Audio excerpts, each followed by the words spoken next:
Hello and welcome to this very special edition of Indianomics, which we are calling Reassessing Reddy. Well, the reason for reassessing Dr. Y.V. Reddy, former Governor of the Reserve Bank of India, is that Dr. Reddy has come out with an edited version of some of his speeches. The book is called India and the Global Financial Crisis, Managing Money and Finance. Well, Dr. Reddy, thanks much for joining us today and congratulations on this book. But first and foremost, what is the trigger for this book? I mean, these are all speeches that are already available in the public domain for the last 3-4 years. Why did you need to reiterate those points? Were you misunderstood? No, actually, it's a slightly different. I didn't have any intention of bringing out a collection of my speeches. But after I went to attend some of the meetings of the United Nations Commission of Experts, there was a lot of interest in the way the Indian economy was managed, in particular, both the monetary policy and the prudential policy. There are a lot of questions asked, how did you do that type of thing? And equally there was interest within India in trying to say that this is somewhat different way. The economy, the money and finance was handled in a different way. Now the choice for me was now to explain why I did what I did at that point of time. Then people will start saying this is all thought up now. Okay. So I thought the best way of saying is that I picked up, out of about 80 and that, I picked up 20 speeches. One relating to the monetary policy conduct, second is the relationship with the global economy, etc. And instead of my saying now what I did then, I thought the better thing is to say what I said then about what I was doing then. Okay. But the problem, partly there was another issue, that the speech was given in a particular context and I couldn't be as frank as I would have liked to be. Sometimes the markets picked up, sometimes the analysts picked up, sometimes they didn't. So I wrote a lengthy introduction which tried to give the context of each speech. So now you can look back, and I want the readers to judge whether what I said at that point was contextually right and whether it makes sense today. That was the reason. Why not a straight narrative of my days in Mint Street, or something autobiographical like one of your peers or senior peers, Greenspan, chose to do? No, first, as far as following Mr. Greenspan is concerned, even in monetary policy at Prudential, I didn't follow. Therefore, I did not have to follow in writing a book also. Having said that, I think, yes, it will be quite interesting to write about my days in Main Street because they're very, very eventful in the last 16 years. There are two issues. One, of course, transition from the habits of a central banker to a more relaxed expression. That transition may take time. Second, we have still the hangover of the Official Secrets Act. So how much of what you did behind the scenes could be brought out into the open? Yes, with the Right to Information Act, there is some change in the atmosphere, but still there is this sword hanging of what we call the Official Secrets Act. And thirdly, there is also the tradition. In our country still, there is no tradition of people who have been in the policy circles to come out very much. But I think whether I do it or not, I would certainly encourage policymakers to go in that route. And so that's part of the transparency. Since you have been path-breaking in other ways, perhaps you should be on this also. I'll try. Let me come to the book. Let me begin from behind, the 20th chapter. And I'm beginning with that last line of your introduction.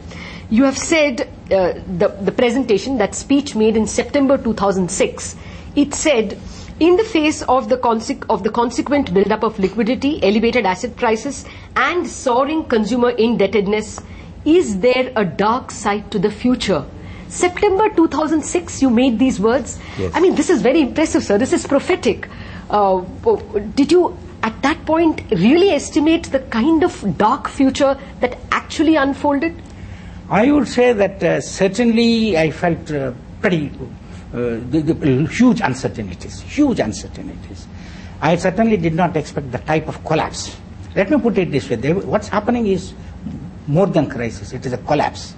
At that point of time, I was expecting some sort of a crisis. The way I look at it is that the logic of circumstances was such, in my view, that it was inevitable, unless either you are wedded to an ideology, therefore you are not seeing properly, or you are under the influence. But otherwise, I think the problems were So, did other central bankers whom you regularly met in other fora hint at it? Was that one reason why you got the feeling that there is a crisis, but they're not talking about it because if they spoke, it would be self-fulfilling? Not exactly. I think the central bankers, I would say almost all the central bankers, were aware of two things.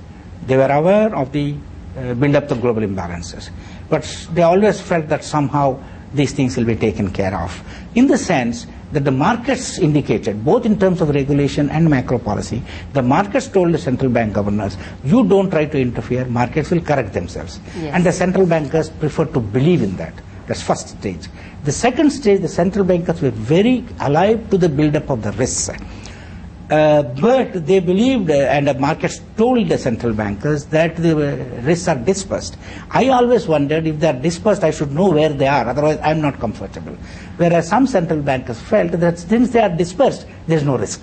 Okay. So those words are very ominous, where you are saying that at some points central bankers seemed more accountable to markets than to the real economy or to the polity. I think I said that in a speech, isn't it? Yes. It's in that speech. Because I got a feeling the way the markets, in fact, to be frank, the way the markets were responding in India and the way the financial markets were responding in other countries also, the central bankers, partly because they felt that they should keep the financial markets on the right side to be effective. Did you feel that happening even in India? A sense that, markets were kind of dictating to central banks, elbow room and policy space. In particular, I want to refer to a speech which surprisingly you have not included. I think it was around 2006 when you spoke about the need to either tax forex flows, the Tobin tax, or ban P-notes, a whole host of issues. It must be green in your memory, and then there were phone calls and the markets were excited. Let me put it this way. I think that's an interesting speech. I went through it again, and I felt that a lot of other parts were not that significant, and therefore as a speech I could not include, though I made a brief reference to that. But I think you're right. That incident in a way reflects the type of issues that come up. Here is a matter which is by and large within the issue of financial stability, within the professional competence of a central bank, within the mandate of a central bank. And now some issues have been raised, and nothing more than that the issues have been raised. So at that point of time, the overall impressions of the financial markets had a preponderant influence on public policy. So if that is the type of influence on the public policy, then the central bank is also in a way part of the public policy. Yes, it is reflective of the global trend, of the strengthening of the of the empowered financial market. It is very legitimate that the central bank did not like the concept of participatory notes, and now increasingly across the world there have been a lot of questions raised about sources of funds where there is no KYC, where the original source is not known. So the central bank's objections is taken on board. But were there any regrets about the way you broached it, and therefore the furor it created? Would you have done it differently now? Actually, if you recall, within few months after I took over as governor, we stopped overseas corporate bodies. Yes. They were operating similarly. You create an overseas corporate body, there are other people behind it, and we banned it. One fine morning we banned it. And yes, there was a little setback, but things were okay. Around that time, the participatory notes accounted for only less than 10%. And that was the time when we broached the subject.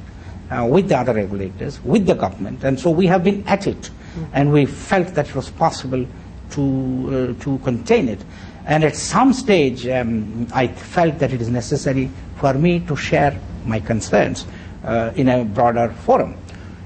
But I was quite surprised, to be very frank.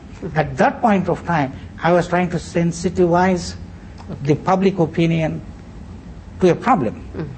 Instead, the public opinion did not respond it as a warning. They responded to that differently. Yeah. But after that, professionally and in terms of various committees, I think the stand of the Reserve Bank has been consistently the same. But I agree, while one agrees with the stance, don't you think P-notes also are backed by some genuine investors? So would you still persist with that thought? The basic issue is that, as I always say, that one is, if you want to open a bank account, they want to be sure who you are.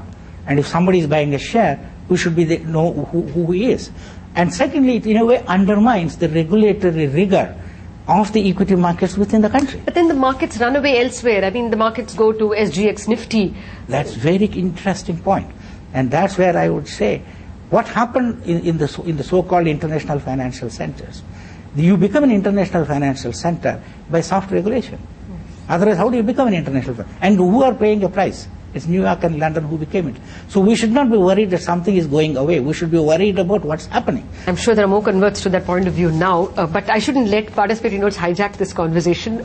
The meat of the conversation really with Dr. Reddy, as I intended, was his relation, or the relation of the central bank with the government.